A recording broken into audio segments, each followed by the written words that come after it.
Hey, how's it going? My name's Mike Squires. This is the Couchers Podcast, episode number 192.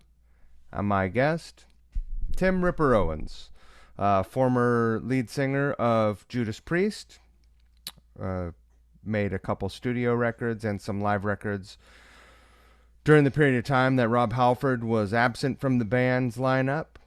And he has, since Halford's return to Priest, he has been a very productive an active singer, mostly in the metal world. He is currently singing in KK's Priest, which is like very classic metal. I mean, it sounds like what you want to hear from KK and Ripper. It's killer. I love it. We talk about some of the cliches of metal, you know, the things that happen in metal, mostly lyrically, that are, you know, that are silly and ridiculous, but don't bother us because it's the thing that we fell in love with as young people. So it was fun. I have never got the chance to talk to a metal singer about that kind of thing. But I imagine the more people I talk to, the more I'm going to want to talk about this stuff. So I hope you enjoy this conversation. Check out KK's Priest. Their full-length album should be coming out soon. They've got a handful of singles up. Also check out KK's band A New Revenge. Decidedly different. That it's not metal. It's definitely like modern active rock kind of stuff. It's very cool. I was pleasantly surprised when I listened to it. It wasn't on my radar before, so I was glad to find it. And go find Ripper on Cameo if you want to have him sing you or your friend happy birthday or something. It's very cool. There he is. And if you want him to guest on your record, he'll sing on your record. Reach out to him through his website.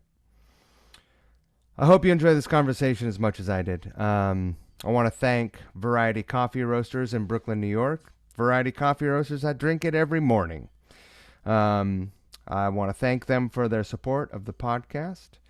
If you go over to varietycoffeeroasters.com, you can buy yourself a Couch Riffs coffee mug. That's pretty sweet. The Couch Riffs coffee mug is $10, or if you add that to your cart, buy 2 bags of coffee there. At checkout, use the code CouchRiffs. You get your coffee mug for free. Free of charge. No dollars. That's a sweet deal. I love free. Let's see what else. They have a killer subscription service, a coffee subscription service. You fill out a little questionnaire. They help you decide what on their menu is best for you.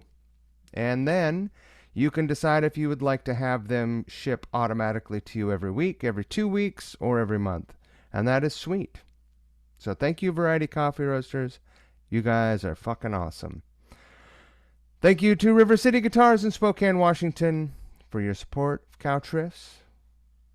River City Guitars is a radical spot. I've gotten a handful of guitars through that shop. They're friends of mine. They're cool and easy to deal with. And if you want to reach out to them about something that you would like to sell or trade or work out a deal, get a hold of them at sales.rivercityguitars@gmail.com. You can also find the Marvin Guitars CN90, which I co-designed with Keith, over at Marvin Guitars. There. You can find it there. River City Guitars. I hope you enjoy this podcast. Listen. Don't forget the golden rule. Treat people the way you want to be treated. You like to be treated well. You like to be treated with patience and respect. In situations where you don't agree with other people, do that. Because when you do not behave like that and you don't treat people like that, it breeds more behavior like that. It breeds reactionary behavior. And if someone is not treating you the way you want to be treated, do your best to treat them with kindness anyway. Because it's better. It's better for the world. It might not feel better for you in that very moment, but it is better for the world. I promise. If you're not a dick, it's awesome. There you are. Hey, there you are. Hey, bud, how you doing? Good. How are you? Yeah, good. I dropped you the first time. I don't know what happened. I think it was me. I was trying to get it where it wasn't connected to my car because I'm at this event, but it was for some reason it wasn't. I have to be connected to my car, I think. Does it sound all right? Yeah, it's fine, man. It's great. Okay. How you doing? Good. I'm good, man. How about you? Yeah, good. I'll just get right into it. If you're you probably don't want to sit in your car forever. No, it's all right. I'm good. I got whatever time you need. I've been listening to the 4 tracks that I was able to hear from the KK's Priest recordings Cool, man. nonstop, and they're killer. I'm so happy. I'm so happy to be able to get to hear it. Yeah, it's good stuff. Thanks, man.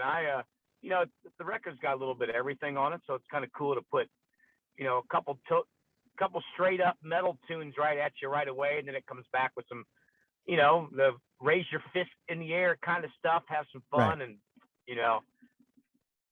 it's pretty cool stuff. It's you have a obviously a tight bond with heavy metal music. Was it your first love in music? Was there anything, were you in like school chorus or anything like that? Oh yeah, I was in choir. Big choir singer. I was in musicals and choir. I love all kinds of music. Once you start getting penciled into doing ones, the big thing is with a voice like mine, it really I can do all kinds of stuff, so I do a lot of recording for a lot of people, and I do all kinds of it, I sang something from Jesus Christ Superstar for somebody, and it's kind of fun, but, I grew up listening to Elvis and a lot of 50s, 60s, Dion and the Belmonts and things like that, because my dad loved Aerosmith and the Rolling Stones, so I kind of had that big thing on Johnny Cash, so I had this nice little mix, and then I obviously would listen to, in the late 70s, I probably had the Kiss Rock and Roll Over was the thing that really got me, Yeah, and both. But then the funny thing is, I got REO Speedwagon's High Fidelity record, and my brother got Judas Priest Screaming for Vengeance. I was like, look at those guys, man, leather and spikes, that's crazy. And then I heard Electric Eye, and I was like, oh man, that is fantastic. You know what it was he changed his voice, like in that song, a whole bunch of times, within the first minute, he changed his voice like 3 times. And me being a choir singer and always doing stuff like that, I always liked that, that's why my favorite singers were always like Ronnie Dio and Rob and Sabotage and just all kinds of stuff, As a kid, was there ever a moment where you're like, man, how many singers does this band have? Yeah, well, I didn't think that, but it's funny now that I've gotten older and now that I do it, that's kind of what I always think in my head. I always compare myself to singing in characters. It's like a musical and I'm doing characters. So funny enough, I did this prog metal record with a band called Pyramid, and very proggy, very metal, but it's off time and the singing's all over the place. But then he's like, hey, I got some more songs or instrumentals, do you want to write something to it? And it was so fun because there was no verse chorus. I was just telling a story from the beginning to the end, and the parts changed so much that one minute I had like a David Bowie vibe going, because I love David Bowie. And all of a sudden I'd have like this David Bowie vibe. Next thing you know, there's like this, really heavy ass vocals. So it's fun to do it, So when you grow up listening to Rob and Ronnie Dio, you realize, I think I'm and John Oliva was a big one, like I said, and those guys always did it like that. You know, you could. There's no. You know, the thing is, I always love it because people say, "Man, you sound like Halford." I'm like, no, I think I've been singing for 30 years now. I think I sound like me. Right. You know, can somebody finally say, if somebody sings high notes? I mean, they listen to Sermons of the Sinner and they go, he's trying to sound like Rob. No, I'm singing like me. That's what the song needed, you know. Right. But I just love to sing. You don't have to sing when you're a musician, guitar player, whatever you do. You can do whatever you want, you know. But you get penciled into whenever they hear that high note song. That's the only song they hear. Like I'll have somebody say to me, right. No one ever. All you do is sing high notes. I'm like, actually, I don't. You know, you're taking the first two songs, Sermons of the Sinner and Hellfire Thunderbolt. Those are two songs that actually are the most high notes on the whole record. But, you know, I released this song with somebody. I'm trying to think of what song it was that I did that they even heard. And then I said, oh, I love that mid-range voice. You never sing like that. I'm like, I sing like that almost all the time. I mean, I did a record called A New Revenge with Kerry Kelly and James Kotek. And it's great, man. I listened to that. I love it. Well, yeah. It's one of my favorite records. And it's full with mid-range kind of straightforward rock voice.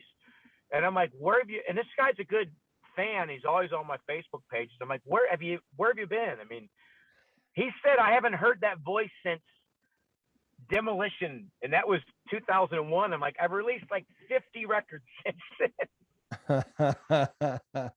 That record, A New Revenge, is a lot more modern rock, like modern, it is active hard rock, and yeah, which was really surprising and very cool to discover.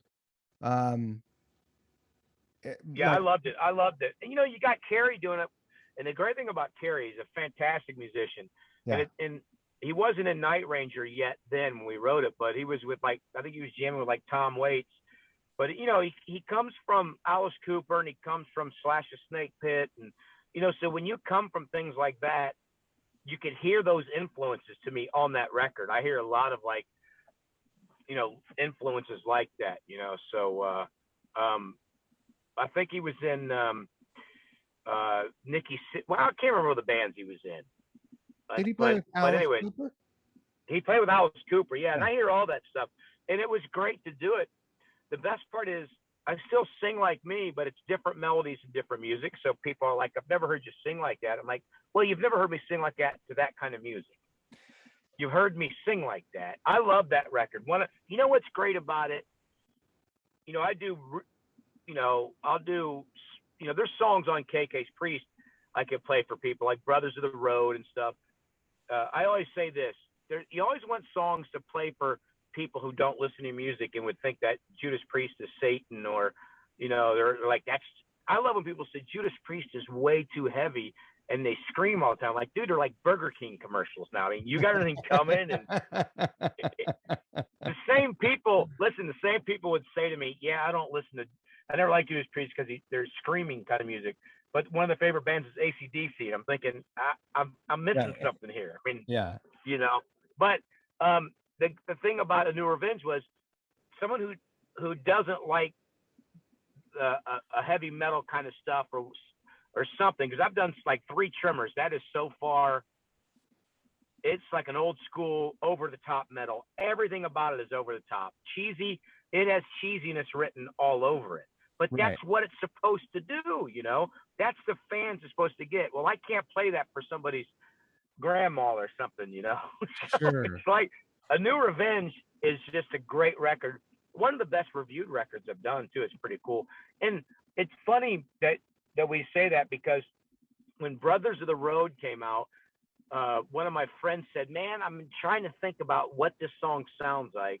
The KK's Priest song. What's it sound like? And then he goes, it reminds me of A New Revenge song. Brothers of the Road has this A New Revenge kind of sound to it. I'm like, you know, you're actually kind of right. It's, you know, it's kind of got that. It's got a sing-songy chorus, and yeah. Yeah, it's, you know, the thing is, A New Revenge has that modernness, but it still has all the roots of hard rock and all that stuff. You know, it's just cool stuff. Because you said cheesy. can we talk about the part of heavy metal that is like, I love metal. And it was the first music that I attached myself to as a young person. You know, it was the first music outside, you know, that came from outside of my home. And I was like, this is my music. Yeah. Yeah. You know, I saw the Power Slave tour. That was my first No Parents concert. I was fucking stoked. And you know, but there are a lot of, and all music has them, right? Like kind of corny cliches to heavy metal that even as a, like, we're both grown-ass men, but even as a grown-ass man, like, I'm not put off by it at all. I'm just like, yeah. No, and there's sometimes I'll go, oh God, I gotta sing that or I gotta do that. But that's you have to add that to it, you know, because you still have those people and we still listen to that stuff and we still do it.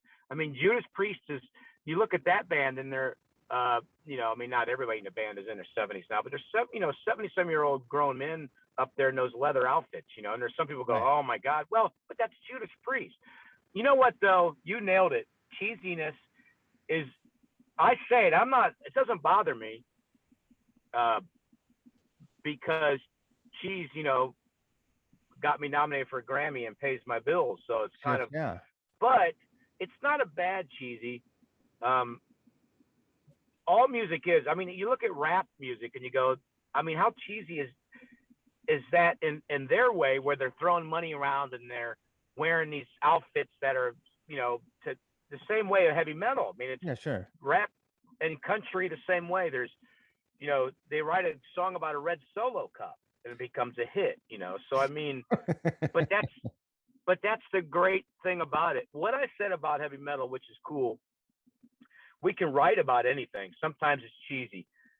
Someone will say, I mean, the weirdest thing is we got attacked with KK stuff. Brothers of the Road, that's cheesy. That's so cheesy, cliched, terrible lyrics. I'm like, how is it terrible lyrics? It's about brothers on the road who are rocking.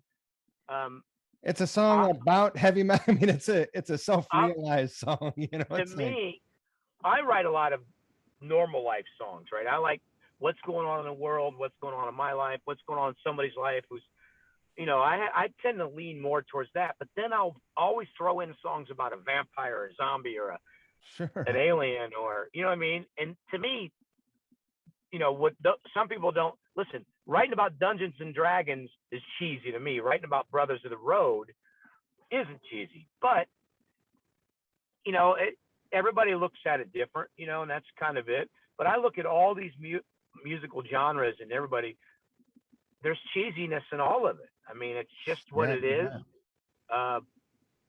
And, you know, it's good or bad. And there, like I said, there's some that I do. Listen, I record a lot of songs, like I said. Now, when COVID hit, that's how I made my living. And I got really lucky that all of a sudden I started recording songs for people all over the world every day in my studio at the house. And some of them can't get any cheesier. I mean, some of them are just as cheesy as they come. And some of them are talking about sex and taking the women. And I'm like, oh my God, I'm 54 years old. You know, I'm talking about taking some girl home to my room and we're going to do it. And I'm like, oh, I remember going to my girlfriend and going, check these lyrics out. You know, but I'm like, well, they're going to pay me to do it. So I'm going to do it. And also, you know, this is the age we live in. Like, God, yeah. Well, people have access. People have access to reach you and to employ you to sing something, right? It's a total different era. Total different era. Oh, yeah. I mean, because of social media, what happens is I can go, hey, can I'll put on Facebook every now and then. Hey, how about I'm available to do a couple tracks, or if you want me to guest on your record,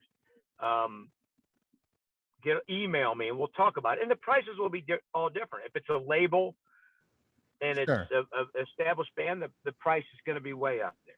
You know, but I let them offer the price. I'll get kids that'll message me and they'll go, I got the bad part is when someone in a country, you could tell what country they're doing it from too. All of a sudden, someone will go, "Can you sing 3 lines for a couple grand?" I'll be like, "All right." And then someone will go, "Hey, can you sing this song for $50?" And then you look, and it's like one's from Australia, where they got money, and one's from Poland, where that might be a 2-week salary. So Sure. it's but that's how I book shows as well. I mean, I just book everything. They just get a hold of me, an agent, and I book things through the internet. I mean, the internet's a wonderful thing, and it's a curse as well, right? Because now everybody buddy, you ain't kidding. I've had so many people, and I've been talking about this. So many people, KK's Priest, come out, and here's what is wrong with the record. Tim's not singing right. The melodies are wrong. The structure's wrong. And these are people that aren't. Listen, I've been making records, and I'm not saying everything's great, but we make records. We do music, and then people who are flipping burgers are trying to give you your career advice. Yeah, you can't please all the people. It's always, you need to do one band. I'm like, well, if I did one band, I would have a regular job, and then I would never tour. How about if I tour the world solo when the world's open, 75% of the year, I tour and make records. I mean, that's what I do for a living. And if I did one band, I couldn't afford to pay my bills, The problem is that the internet and reality TV and just sort of like the way society views celebrity and people that fall out of favor with the media, it's a problem. Yeah, it is. I mean, it's crazy. I mean, Facebook and stuff used to be fantastic, and Twitter, but now that with the algorithms and everything, like you post something and no one even sees it anymore. It's kind of like, it's a little, crazy. It's different. But yeah, it's when people come to my Tim Brown's official page. I'll post, and I'm not, that page. There's no politics on it. Every now and then there could be a little something, but it's just about music. And then someone will come up underneath something and attack me politically somehow, or they come onto my page and go, "I hate that song," like a KK's Priest song. I'm like, why are you? I mean, you're on my page. Who does that?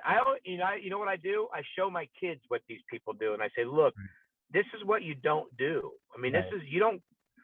It's like that person that comes up to you and goes, "Man, are you getting gray?" Why the hell would you? I mean, you know what I mean? What's wrong with you? I always say, I hope you don't have kids, because they come to your pages and they know everything. And I mean, I think the melodies in this record KK wrote is fantastic, but they all think they know how to do it better nowadays. And they just, nobody goes, I love Blabbermouth for what it is. It's it's a clickbait. Let me get, one word out of something and make the headline. But still, they put metal out there, and they grab your guys' and everybody's interviews, and you'll be able to be on there, because something I say today they'll put it on headline there. One thing I never do, I never make short clip. Well, on occasion, but I've never created clickbait, because that shit drives me crazy, and I don't want to. You don't have to, because Blabbermouth will for you. So that's you know what I mean? That's what. Right. And listen, it's really like I said, I'm for it. I think it helps out a lot, but it causes a lot of hate in the metal community, because they take one line, out of something, and then it's like, they make a big deal out of it when they don't even read they'll watch it, but then they'll just take that and put that little thing in there. But people just get on there to hate people now, and that's not what metal and music's about. If you don't have anything good to say about it, there's plenty of records I hate, but I'm not going to go to that band's website, right, and talk about it. Crazy. Move on. Yeah, definitely. There are a lot of things that I just don't participate in. I don't I don't have time for hate. You know what I do a lot that drives people nuts? Like on Twitter, I will go back at people, but with more humor than anything, or almost like agree with them. Because half the time you post something and then they take it a different direction. Like that other day, which made blabbermouth headlines. I said that Fauci changed his mind a lot. I'm vaccinated, and I would wear masks. It's not a political thing, left right to me. It's not left right or anything. That was my Agreed. decision because I wanted to work. Yeah, no I got to shit. get I have to get vaccinated to travel. Whether I think it's right or not, I have to get it to travel. But I put Fauci changes his mind all the time. One mask, two masks, three masks, one vaccine, two vaccine, three vaccine. Well, as I also said in this that I was vaccinated, people attacked me and said I don't know science. I don't know what I'm talking about. You're a stupid Republican. I got death threats. I hope people die. I hope your family dies of COVID. And the whole point was this: Fauci changes what he says a lot. I didn't say it was wrong. I understand science. I'm not stupid. Science changes. We don't know what we're dealing with. Sure. All I said was Fauci changes his mind a lot. And I kept saying to people, but does he change what he said? That's all I'm saying. Right. I mean, originally masks don't work. We don't have to wear them. Then we have to wear masks. I'm just saying that's what he said. You know, it wasn't that I was dissing anything or dissing science or dissing anything, but everybody right away thinks that, you know, I'm a white supremacist. Listen to the shit I got out of saying that. All I said was that. And it was like, when they wish your family, and I got to say, I must say something nice. When I said I was vaccinated and I would wear a mask, I didn't get attacked by the people on that against it saying I hope you die. No one said anything that I wear it. They just were mad that I said Fauci changes his mind. And I say to people, if you take your car to a car dealership or a car lot or a car place to get fixed, they say it's $95. You say, okay, you leave. They call you and say it's 150. We found some other issues. And you're like, okay. You pick it up and they say, well, I'm sorry, it's going to be $1,500. We found more because we didn't know what we were dealing with. And as we went along, we learned more. They would be mad. They would be mad. They would say, but listen, I'm all for everything to get America better and the world better. But this is what people are like nowadays. That's all I said was he changed his mind. It wasn't a lie. I didn't say my girlfriend's a paramedic and my best friend's a doctor. So I'm getting pretty good advice into me. I know what the hell's going on. I think living in the information age, we've, as a society, we've been weaponized against each other. So like socially. And that's really unfortunate. And, you know, and it's true people that are too quick. They're too quick. They're too quick. They're, like I said, that was just making an observation that he changes his mind or changes he's changed what he said the whole time. I never said I didn't understand it, you know, but all people read was I said Fauci changed his mind and they lost it. They didn't read or care about anything else. You know, they didn't care or read about anything else. And I mean, I got today, it doesn't even matter, but you gotta, you know, when you post things, and like I said, to me, they've made it political. If somebody doesn't want a vaccine, all of a sudden they're far right because they don't want a vaccine. Right. But I probably know 10 Democrat friends of mine who aren't getting the vaccine. Right. You know, but it's not political. I didn't look at them and go, "Oh, you're a Democrat. You're not good." You just don't want it. I think you should get it, but you don't want it. Okay. I'm vaccinated, so I call myself a super spreader. I'm out here spreading this shit all over the place because I keep saying this, man. I'm vaccinated, and I probably get COVID, and I don't even know it. I probably killed more people last week than Charles Manson did, you know, because I'm out there. Well, that's gonna make that maybe that'll make Blabbermouth.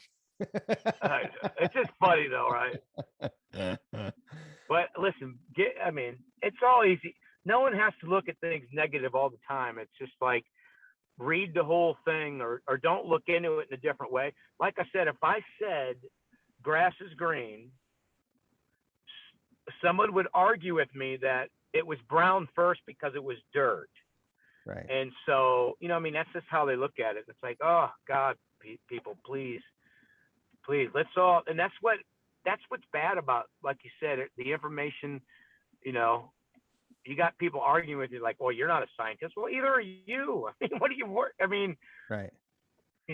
Everyone's getting information from their phone or the TV. Like no one, they are. No one's in a They lab. are. There, Oh, there are people in labs, but none of them are looking at their phones. I said from the start, we don't know what we're going to be dealing with forever. Right. There's not even a question that the numbers aren't right. I mean, if but they're there. It's real. It's happened. Let's deal with it. Let's all deal with it somehow. That's how I look at it. Let's all. None of us thought that this shit was going to be going on a year and a half later, 18 months later. I remember in February. No, and first of all, we were told it wasn't. So I mean, right. There's the other thing. That's why you got to watch what you say. I mean, that was my point of saying this about Fauci, because he didn't know this. Well, then be careful what you say. Don't come out and say things like, when we get vaccinated, it'll be gone. You won't have to wear masks ever again. Well, you shouldn't have said it in the first place. Say, you know what? I don't know. Hopefully this will work. Yeah, I think he does have a pretty tough gig. Like, oh my God, if there's not. Can you imagine having that gig? Imagine the people criticizing, like everyone. That's the part about it that, see, I've always called myself common sense, where that's what I try to use. So, I mean, I would vote for anybody I think is right. I vote for policies and for wanting to make America better. I don't vote for left or right, right? So whatever I think about is like, man, I just want things to be good. Same with this. I'm not stupid. I very right from the get-go, I said, even my doctor told me, Tim, man, 20 years from now, we'll still be learning stuff from this. We'll still be learning. This is what it's about. So when I say things about Fauci, I'm just saying what happened. This is what happened. He changed his mind. You just nailed it. It's a hard gig. Who would want to do it? Things change. Well, again, that brings it back to my car story. You don't go buy a car, and you don't expect them to say this car will last you 20 years, and then it lasts you 5, and you go, why the hell didn't this car last you 5? Well, because we didn't expect the engine to blow up. Well, you know what I mean, or whatever. Guaranteed the mechanic could get a shitty Yelp. Yeah, but my big thing is do whatever. We could talk about someone all we want, but I'm a believer of doing anything I can to get us back together. I mean, get us rolling again, man. That's what when we had to wear masks, and it's funny because I would take pictures in my mask, and all the time, like on the treadmill and on the elliptical. I wore it to the gym and I had it on, and no one ever attacked me for that. But if I, took a picture of me smiling without it, I got attacked. Like, oh my God, look at that guy. He's, it was like Paul Stanley walking into the hotel the other day where he didn't have a mask on after he had COVID. I'm like, he's drinking a cup of coffee, walking into a hotel. Right. And they're attacking him. Like he said he would, he would take care of himself. Had COVID. A lot of motherfuckers had COVID. Well, he had COVID and he talked about it. He said, I'm going to take care of myself and work hard. And he just walked. He's walking in. I mean, when we're on these crowded airplanes, we can take our mask off to drink a coffee. Right. There's a lot of weird shit, and it's all pretty confusing. It's all confusing, and we get it. But people, they just do it. 1 minute they're saying everybody do this and don't get together. And then they're having, anniversary parties and birthday parties. And, it's fine for these same people to go watch a sporting event, Oh, I don't like it. Oh, wait, NFL's on this weekend. Let me go to the bar and check it out. It's like, yeah. All right. Hey. What about, there must have been a silver lining in this. Did you already have a home studio set up, or is that something that you doubled down on during this time? Did you make any improvements during this time because you knew you wanted to make the best of it, the time? No, I mean, luckily being a singer, you don't have to do much, do you? I mean, you just get a mic and it's so minimal what you need to do. It's really unbelievable. You think about coming up recording in the studios and having, $5,000, $10,000 microphones. You know, now you can use $100 microphone with a little Scarlett box going into a laptop and a free Pro Tools, and you're all set. I mean, it's amazing what it's crazy. So being a singer, I'm really lucky. I just kept it. You know, I've always sang for people though. I've always did it. I always did songs. I always sang, and you know, last year, I thought, man, what the hell am I going to do now? You know, I make my money touring, Right. and you know, I'm gonna have to get a regular job, I think, you know, and which I have no problem with it. You know, I'm from the old school of, listen, I'll go dig a ditch if I have to, just to have money. I'll do whatever. But I really lucky. I did the 3 Tremors record. I did basically 2 Pyramid records. I did the Leviathan Project. I had them written in my phone. I've done so many damn things. It's kind of crazy. That's what about the cameo thing? You're doing that too, right? I do that. You know, that gets a little bit of money here and there. And you know, another thing with cameo is, again, once you post it on social media a few times, if you keep posting it, less people see it. You know, the way they have it, it's like it's all out there all of a sudden. The next thing you know, like one person sees your ad. But yeah, I do those. I did one today for an anniversary. Actually, I did it for them for their 10-year anniversary, and then today I did one for their 11th anniversary. So that's amazing. So they're, you know, but it's fun. I do those and have a good time. I usually make them too long. I usually make them 3-4 minutes long. Sometimes I make it 5. It's funny as hell. I'll be walking in the park doing them. I'll be talking about everything. And I'm like, right. If my attention span doesn't last that long. So if somebody sent me a cameo that was 4 minutes long, I'd be like, okay, I can't watch it anymore.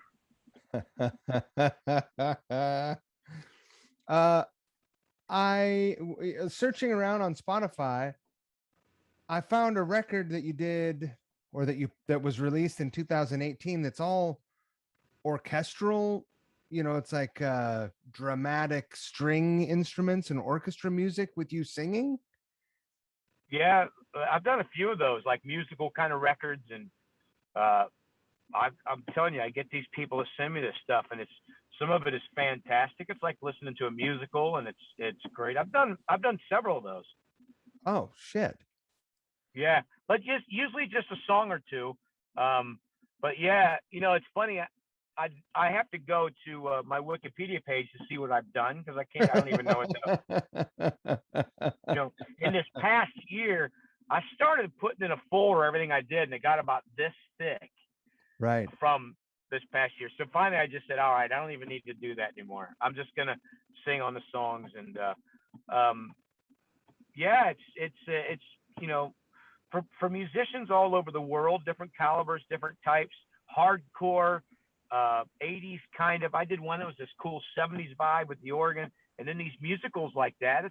And when I did it with that guy, I can't remember the name of the band on that, the one probably you're talking about, I told him, I want to make a whole record like that. You know, I want to make some kind of heavy metal, kind of operatic, you know, where I could do basically almost all the voices, but use different characters. You know, usually you get other people to do it, but I'd love to do it myself and just make myself all the characters.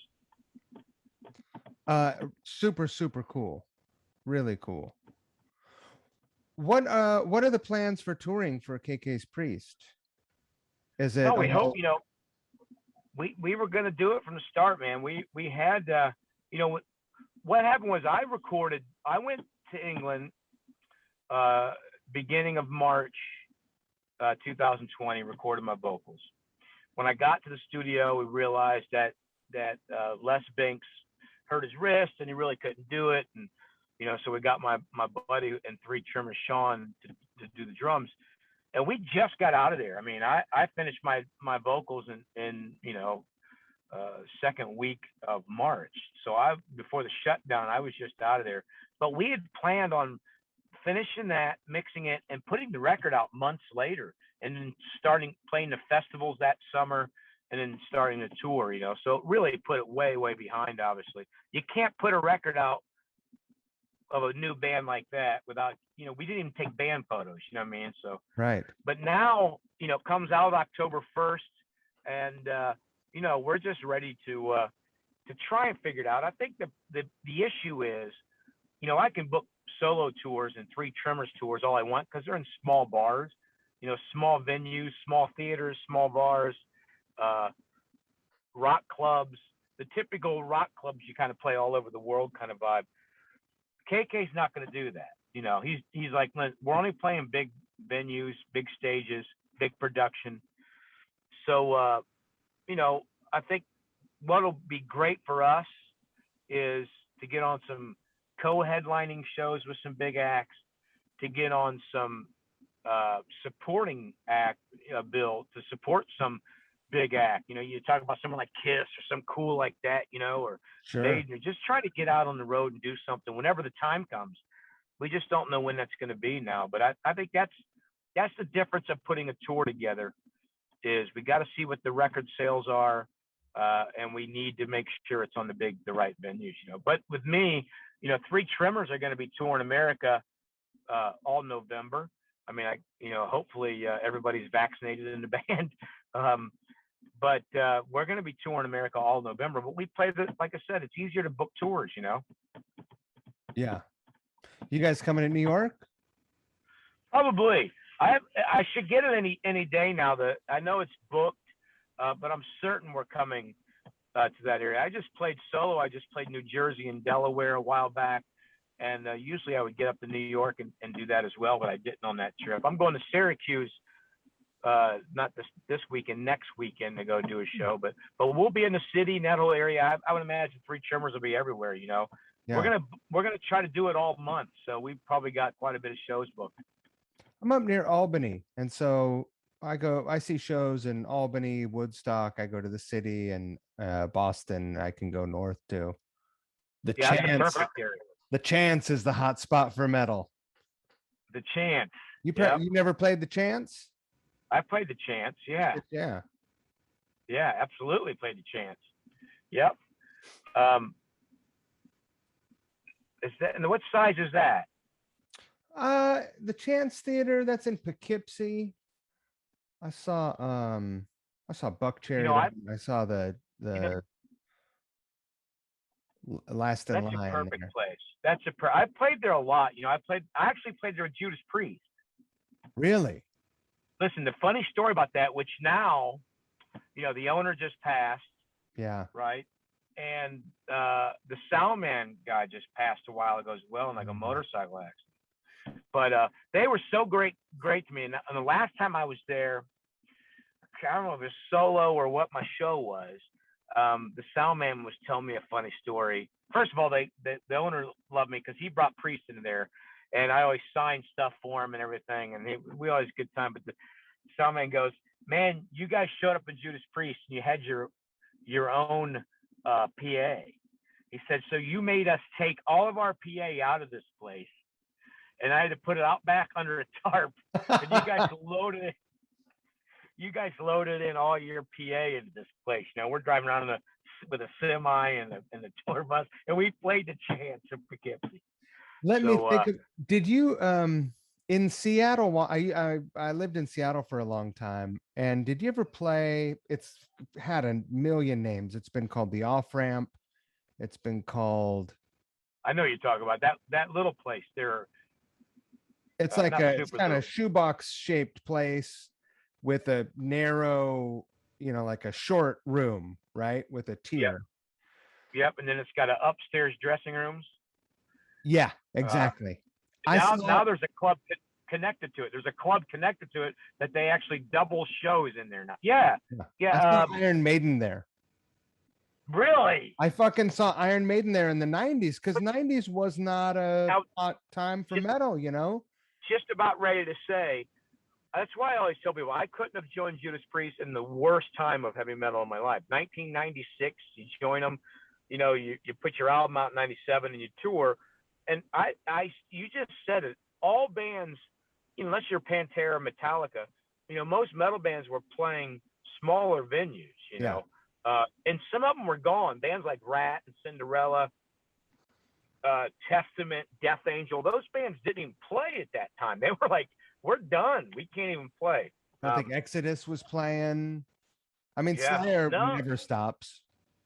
yeah, but it was, everything got smaller, and so here I come along in Judas Priest, and it was cool. We had big shows and small shows, but it was just a horrendous time to be in it. Yeah, but that place I played, Dio Disciples, Solo, Iced Earth.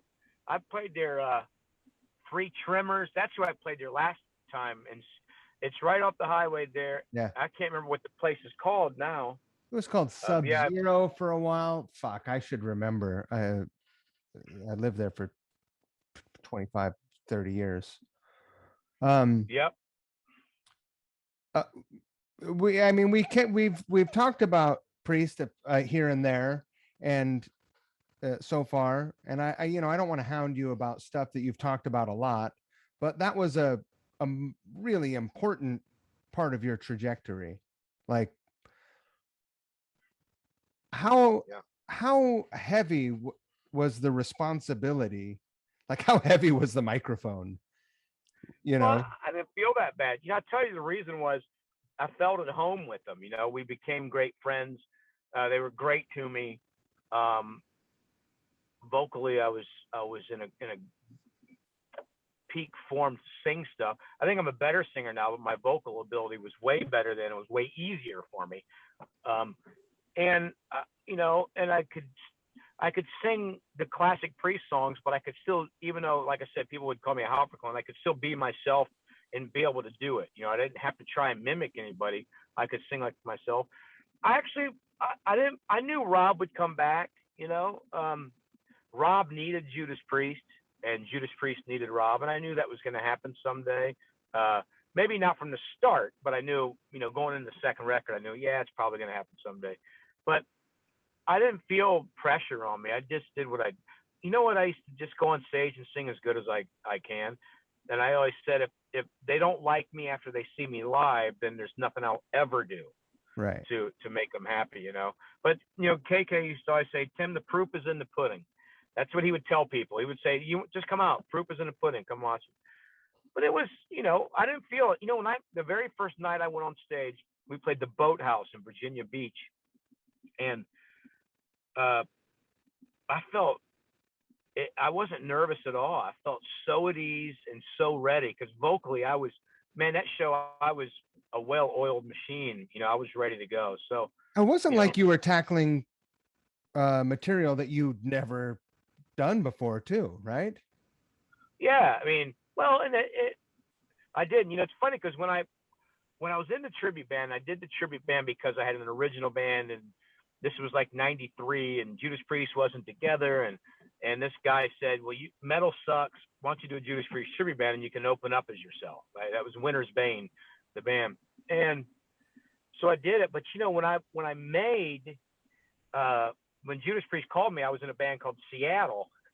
And for a year, I actually quit the Judas Priest band because I just wasn't singing very good. And the crowds were like, I remember I was on stage in North Carolina, and it was a big rock club, and there was like 20 people there. And the band was sounding like shit, and I was sounding like shit. And I just stopped in the middle of a song and said, we're done. And I walked backstage and I said, I quit, and it was my band. I said, I'll do a week's worth of shows and I'm done. And then I was in a band called Seattle. So it was weird was that a grunge cover band? Yeah. And it was great as singing Chris Cornell, because he's one of my favorites. So I think it got my vocals back together. It was almost like a big giant party. I could drink, I could have fun. It was, it was friends of mine, and we were having a good time. But when Priest called and had me come out and audition, I didn't sing a Judas Priest song for a year, and they said, get on a plane in 2 days. So, you probably won't even have to sing. So I didn't even prepare. It wasn't like I was like, let me work on this song and come out and sing. No, I get there. They told me I wouldn't have to sing, and they said, all right, tomorrow you can sing. I'm like, what? I haven't even you know, so I told them, let's do it right now. I'm not going to wait till tomorrow. I was jet lagged, but I'm like, and they put on Victim of Changes thinking that they were going to get me. They were in a control room in front of me. They put on Victim of Changes, took Rob's vocals out, some live concert thing, and it was probably like, it was in a studio environment where they were in a control room and you were in a vocal booth. Oh, I was out front like a big room. This was a really big studio in Wales where like Sabbath recorded, and so basically they were in this control room, but the room outside where I was in was a pretty big room, right? But it was a big window and a big room, like it'd be the drum room, and you know, everything's out there. It wasn't a, you know, I was looking right at them. I mean, they were right in front of me. I'm like, fishbowl situation. And I got to tell you, they couldn't have put on a better song for me because it was my all-time best Judas Priest song to sing. Now, I did quit British Steel, the Judas Priest tribute band, because I couldn't sing worth a shit at that time. Right. But they couldn't have picked a better song because it's one of the songs I sang for my very first band that I was in. I was singing that tune, and I would hold out the end high note really long. It was just like this whole thing, like, dude, you guys, you might think you stumped me, but you just picked the perfect song for me to do, you know? And so I got pretty lucky with that. But yeah, it was, you know, it was lucky for me that I'll tell you, Glenn loved to work with me because, you know, he was like a kid in a candy store because he would say to me, you know, he didn't want me to sound like Rob, and he wanted, you know, you got to have that style of vocals to be able to sing everything, but he wanted more, he wanted different stuff. You know, he wanted me to sing heavier or, you know, put some death metal undertones and this, and he wanted me to do different things or try different things. So he would sit there saying, hey, why don't you sing like this? Try this. This part might need it to sound like this. So it was pretty cool, you know. So, but I didn't feel the pressure. I knew vocally I could do it at that time, and I was ready. And again, they made me feel really comfortable. I mean, right from the start, it was like an amazing vibe, you know. Right. That's killer.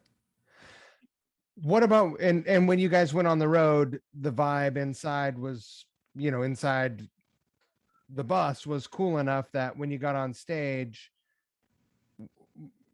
you just deliver, pardon the pun, just deliver the goods and deliver the goods. And there you go. Oh, dropped my phone. Hold on. Now I gotta find you. I'm over here. Shit. I'm over here. There you are. Yeah, you know, no, it was easy. Everything about it. You know, and you think back to them. I think back to, now listen, even now they don't play the shows they did in the 80s. They're playing great concerts, but they could be 2,000, 3,000, 4,000. You know, it's not Iron Maiden crowds. You know what I mean? But they're back to playing those. You think about it. I always think about it. It's like, man, they went from the 8. Now I know the Painkiller tour. I heard, you know, Scott telling me that, you know, they were playing in front of 1,000 people, 800 people sometimes on some of those Painkiller tours. It's a very, very grunge, right? That was like Nirvana. Yeah, it's a very, very end. Like... Yeah, but I was just saying this to my girlfriend. I said, could you imagine the feeling they had going to these little places, these littler stages, the whole different vibe. Everything was different, but they never acted like it, man. We had so much fun, and their attitude.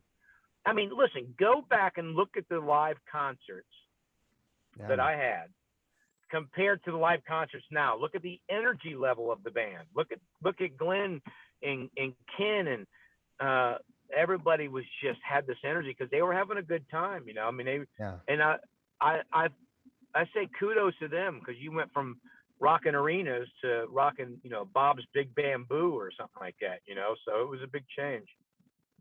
I think it's a testament to just their dedication to the craft of metal and just, you know, bringing it for the fans that arrived, not, you know, bringing it down because of the fans or the people that didn't show up. Yeah, absolutely. And fuck for you. I mean, to this day, how old is KK? He just turned 70. He's 70. He's 70. 70 years old, still shredding. Yeah, it looks. They all look great. I mean, unfortunately, with Glenn getting Parkinson's, and it's really sad to me because I had such a great and still do such a great relationship with Glenn. But they all had it, I mean, they still do, with Glenn having that. But Ken looks amazing, and it's amazing. I was just telling my brother's Mr. Health Nut, and I was saying, we were talking about how people get older and blah blah blah, and I said, man, Ken, it's amazing when I'm around him. He's 70 years old, and everything, his energy, everything. It's like it's crazy, and he looks better than me. What's funny, I thought they were older back when I was in the band, and now I realize that I'm older than they were.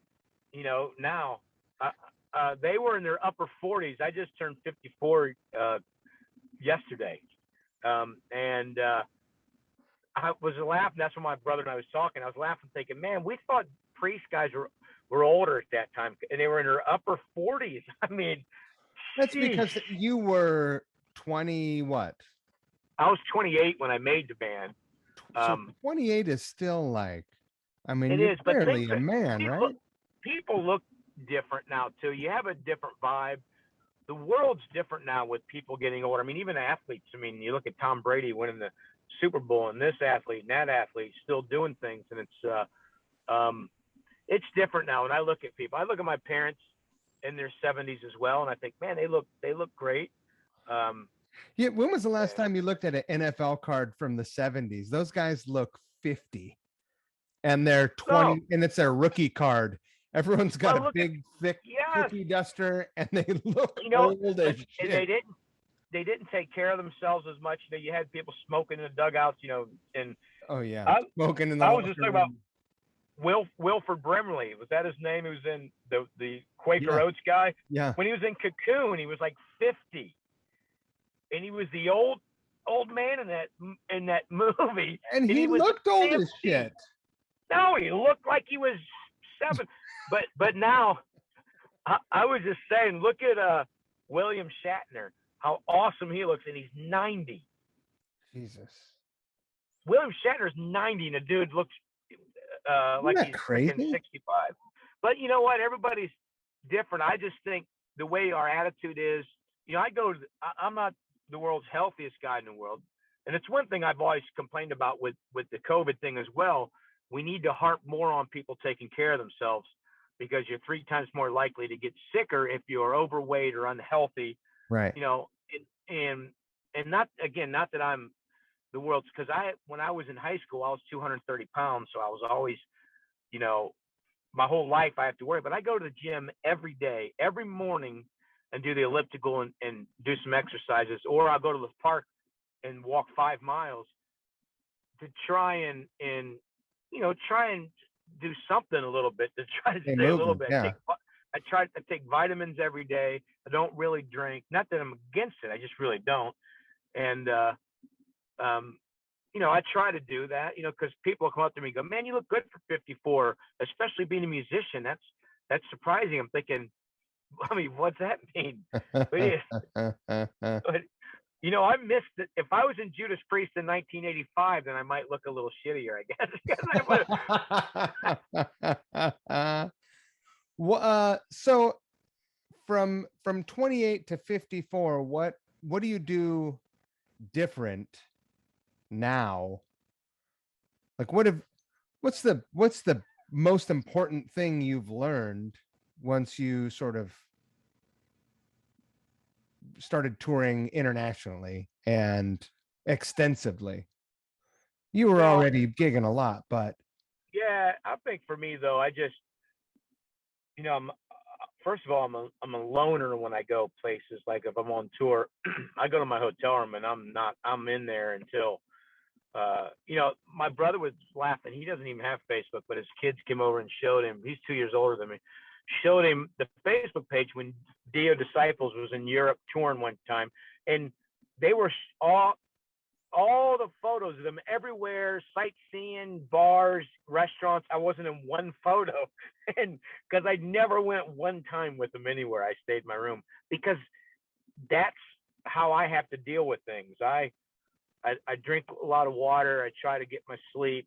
I try to just not talk, and I try to chill. You know, You're just Ronnie protecting your Dio, voice. yes, Ronnie Dio, he had to be entertaining people, probably smoking a bowl, having a Guinness, and always, you know, talking to people and entertaining because he could. I think Rob's probably a lot like me as well. I think Rob's one of those singers that isn't going to do much either. You know, he's going to chill. And I think it's our vocal style. But my voice, you know, right now I feel it from doing this interview. I mean, I sang all day, but talking just destroys me. Yeah. And my vocal cords, as heavy as they are, and what comes out of me, they're like paper. You know, so I got to be really, really careful with them. So I mean, I've always tried to take care of myself, uh, especially on show days, and I'll get to the venue last minute and I'll sing, and you know, I'll sign stuff for people that I have to sign stuff for if they're waiting for me outside. I try not to go out into the venue too much when there's a lot of loud stuff going on. I've just learned to do that. You know, I'll show up. I got a show coming up, and like I said, Syracuse, some kind of benefit thing. And I'll drive there the night before, stay in the hotel to get a good night's sleep, and get up and go do it. And then a couple weeks later, I got a bike rally thing in San Diego that I'm flying out to do, a solo thing. And I get there the night before, and I don't go out. Like if the promoter picks me up and says, "You want to go to dinner?" I'm like, "No, I want to go. I want some water and the hotel." And that's what I do, you know. And I mean, I'm older now too, though, right? So I don't really. But here's the thing: it's not vacation to me. Some people it is. They work their regular job, then they go do these things, and it's like, hell yeah, let's drink in the airport and drink and all this stuff. And I get it, but I've told my band over and over again when we tour something, this isn't vacation. This is my livelihood. So I look at it a little bit different, you know, than they do. But vocally and music wise, I have to. That's the only way I can get by. Are you in Ohio still? I'm in Ohio. Yep. Rad. Where are you? What town are you in? I'm in Greene, Ohio, Akron, Ohio, basically. It's right by Akron, Ohio. So I'm in. I like Ohio. Yeah, Ohio's fantastic. Listen, I'll move somewhere else at some point, or have another house somewhere else. My girlfriend and I, kids getting old enough, we'll hit it. But you know, it's awesome. My family and friends are here, and the cost of living is very low. I like that. So, you know, and nowadays you don't have to be in LA or even Nashville or wherever, New York, because you can remotely do things so much. I mean, it's just kind of, it's a different kind of era, you know, and if not, you just, with the way I mean, listen, it's amazing the difference of cost of living in different places. So I always put that in, but I think it never was that until I got older. It was always my family and friends are here, you know, so why would I'm touring 70% of the year. Why would I go somewhere else? Did you ever live anywhere else? I never did. I've always lived in this area. You know, I've always lived here. I got the same exact friends that I've always had, and you know, here I am. I know they probably want to get rid of me sometimes around here, but they're stuck with me. Yeah, Miles Kennedy stayed in Spokane, and I thought that was really cool. Yeah, right. I mean, what the hell do I want to go to LA for? And like where, you know, whatever. Just like where the sidewalk is the red carpet. Yeah, why would he have to? He can fly there and do his thing and get back to wherever everybody's at. I mean, you know, I mean, it's right. Some people want to get away, and some people, you know, they need to get away. Some people just, they need to stay home. They need to have that thing, you know. There's no reason for me to leave. Good for you. That's unless good. I murder somebody. I could murder somebody soon. So if I move, you know. I watch a lot of Dateline, man. I wouldn't do it. Like nobody gets away with it. All I watch is murder shows. And the other day when I was doing a cameo, I was walking in this park, and all of a sudden I said to the person, you know what's weird is every time I take these walks, I always think to myself, I wonder if I could bury a body here.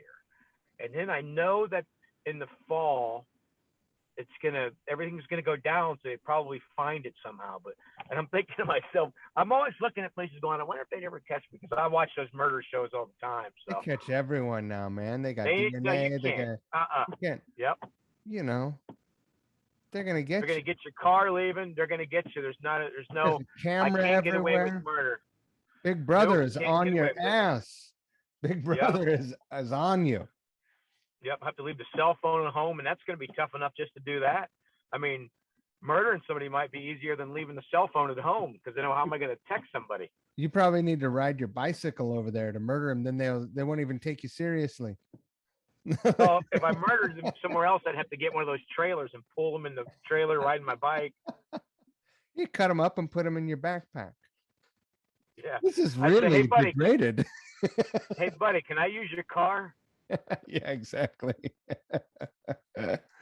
Well, I'm gonna keep an eye on tour dates. I'm very well maybe in Europe and doing festivals next summer, so I'm gonna keep my eye out for you. Hopefully, we're gonna cross Yes. paths. Yeah, do it. Look me up and stay in touch. You got my numbers and my phone numbers and my emails and all that stuff, and then let's keep tabs on each other and hook up at some point. Yeah, I'd love that. And I don't know. Hell, maybe I'll end up in Syracuse. Who knows? I'm a man of Yeah, surprises. there's no need to come to that one. You're gonna be up there just with a Casio? No, yeah. Well, I'm sitting in with somebody. It's a quick set of music. There's no need Got to it. come to that one. You can come out to the other one. We'll get up closer up your way. I'll let you know. I should get the dates any day now, and you know, I'll be posting them on social media, and I'll send them out to you. I'm gonna link to your website and your Cameo. Okay. Anything that'll help keep things propelling. Yeah. Yeah. And Without me having to murder somebody to get money. yeah, you know, you don't want to have to kill someone for $1.75. It's terrible because nobody carries cash anymore. Wonder if I could do like a Cameo murder page, like you could do that at the same time. It's funny. I actually made a joke about this the other day where there are all these everything like maybe murder would be decriminalized at some point. You'd become a hitman. Yeah. I don't think I'd be very good by then, but maybe I could do like Uber and Hitman at the same time. Like, I think the only kind of hitman job I could maybe do sniper work. I was a Marine. I'm a pretty good shot. Well, there you go. That's perfect. But now I'm gonna worry.